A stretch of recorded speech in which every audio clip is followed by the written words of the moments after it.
सुप्रभात छात्रों, स्वागत है आपका हिंदी कक्षा की ई पाठशाला में। आज की हिंदी कक्षा के अंतर्गत बच्चों हम हिंदी व्याकरण में सर्वनाम को पढ़ेंगे। पिछले कक्षा में आपने संज्ञा को पढ़ा था। संज्ञा के स्थान पर जिन शब्दों का प्रयोग किया जाता है उसे हम सर्वनाम कहते हैं। तो आइए इसको हम और अच्छे से विस्तार से इसके बारे में जानते हैं। सर्वनाम, सर्वनाम शब्द सभी नामों की जगह प्रयोग किए जा सकते हैं, इसलिए इन्हें क्या कहते हैं बच्चों? सर्वनाम, यानी सबका नाम। जैसे मैं, तुम, आप, हम, वह, वे, यह आदि। बच्चों, जब हम कोई वाक्य बोलते हैं या कोई वाक्य लिखते हैं, पढ़ते हैं, है ना, तो वहाँ पर हम संज्ञा शब्दों का बार बार हम उसको नहीं दोहरा सकते और बार बार दोहराने पे वाक्य आकर्षक और प्रभावी नहीं लगता, है ना। तो ऐसी स्थिति में हम बच्चों संज्ञा शब्दों को यानी नाम वाले शब्दों की जगह पर इन सर्वनाम शब्दों का प्रयोग करते हैं, जिससे वाक्य न केवल आकर्षक होता है बल्कि और अधिक प्रभावी भी बनता है। तो आइए इसको हम और अधिक विस्तार से समझते हैं। सर्वनाम के बच्चों कुल 6 भेद होते हैं। पुरुषवाचक सर्वनाम, निश्चयवाचक सर्वनाम, अनिश्चयवाचक सर्वनाम, संबंधवाचक सर्वनाम, प्रश्नवाचक सर्वनाम और निजवाचक सर्वनाम। अब हम एक एक के बारे में विस्तार से जानेंगे।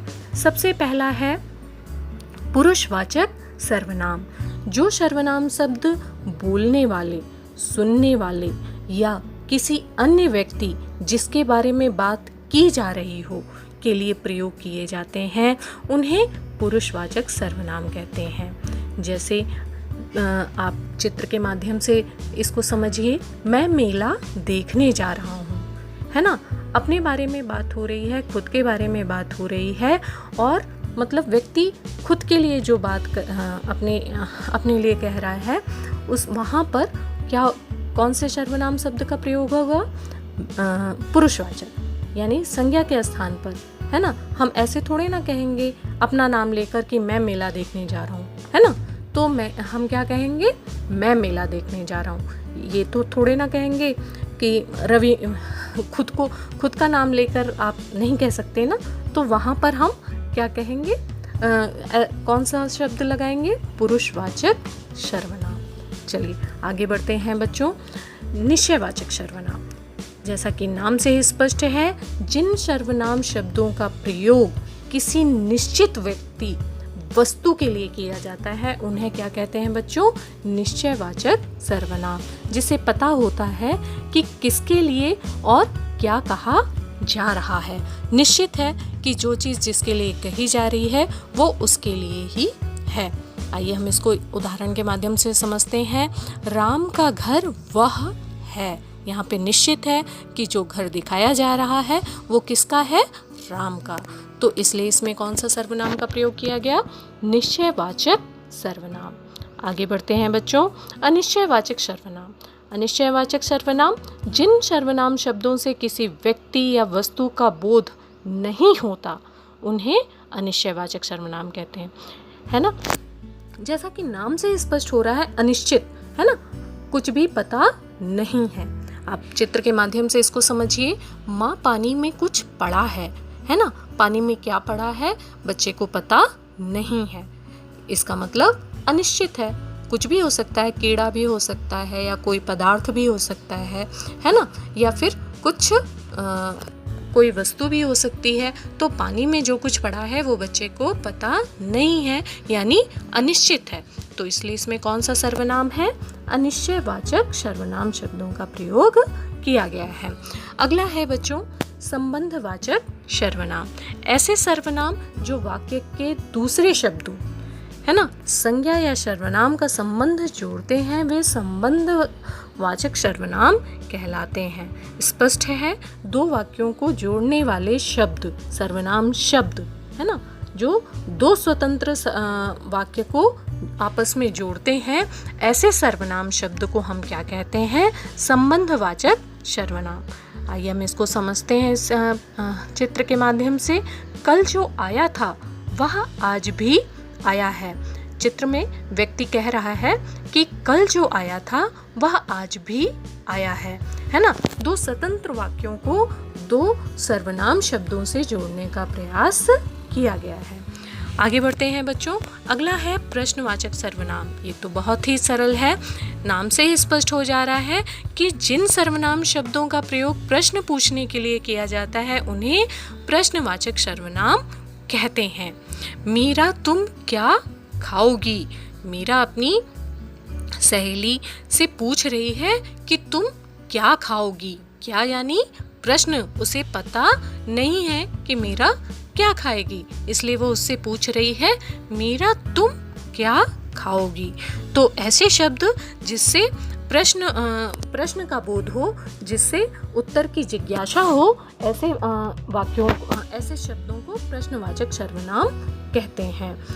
अगला है निजवाचक सर्वनाम। जिन सर्वनाम शब्दों का प्रयोग कर्ता अपने लिए करता है वे निजवाचक सर्वनाम कहलाते हैं, है ना। कहने का मतलब है बच्चों कि ऐसे शब्द जो खुद के लिए प्रयोग किए जाते हैं, है ना, अपने लिए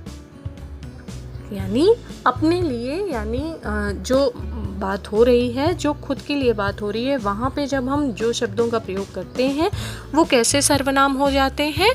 निजवाचक सर्वनाम, है ना। चित्र में आप चिंता ना करें मैं खुद चला जाऊंगा। चित्र में बच्चा अपने लिए कह रहा है कि आप चिंता ना करें मैं खुद चला जाऊंगा, यानी स्वयं के बारे में बात कर रहा है। तो इसलिए यहाँ पे कैसा सर्वनाम होगा? निजवाचक सर्वनाम। आगे बढ़ते हैं बच्चों।